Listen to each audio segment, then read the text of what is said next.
Hello, isang mapagpalang araw kaibigan. So, naway dalangin ko na nasa mabuting kalagayan ka ngayon.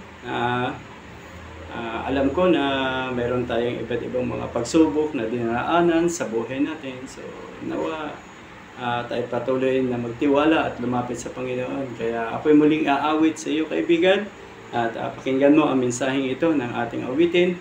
Naway makatulong, ito makapagbibigay sa atin ng pagpapasalamat sa Panginoon.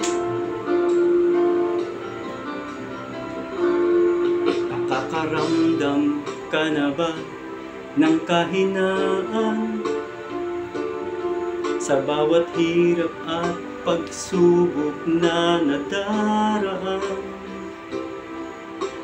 Mo'y tila wala ka nang magagawa, puso mo'y nanlulumong kasabay ang pagluha. Ngunit ito ang lagi mo pagkatatandaan, pag-ibig ng Diyos sa iyo'y laging nakalaan. Ang nais niya'y lumapit ka sa kanyang luklukan, lahat ng niya'y papalitan niya ng kagalakan. Lumapit ka sa kanyang luklukan, siya ay naghihintay na iyong buksan pinto ng iyong puso. Lumapit ka, luha mo'y papahirin, panlulumo ng puso mo ay kanyang aalisin. Lumapit tayo sa Panginoon, kaibigan. Nakakaramdam ka na ba ng kahinaan sa bawat hirap at pagsubok na nagdaraan? Sa isip mo'y tila wala ka nang magagawa, puso mo'y nanlulumo kasabay ang pagluha.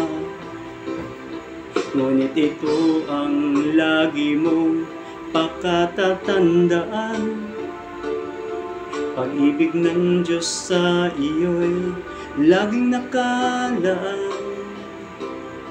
Ang nais niya'y lumapit ka sa kanyang luklukan, lahat ng niya'y papalitan niya ng kagalakan. Lumapit ka sa kanyang luklukan, siya ay naghihintay na iyong buksan pinto ng iyong puso.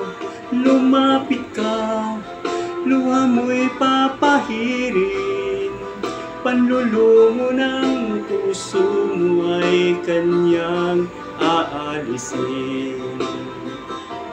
Lumapit ka sa kanyang luklukan, siya ay naghihintay na iyong buksan pinto ng iyong puso.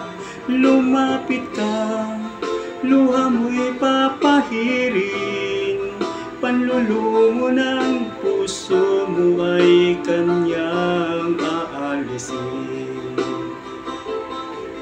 Panlulumo ng puso mo ay kanyang aalisin. Yon kaibigan, no? Sabi ng awitin, ano man yung suliranin mo, problema, lumapit tayo sa Panginoon. At ang ano man yung kabigatan mo, luha mo ay kanyang papawiin, no? So, magtiwala tayo sa Diyos mga kaibigan. So muli, isang mapagpalang araw. God bless you.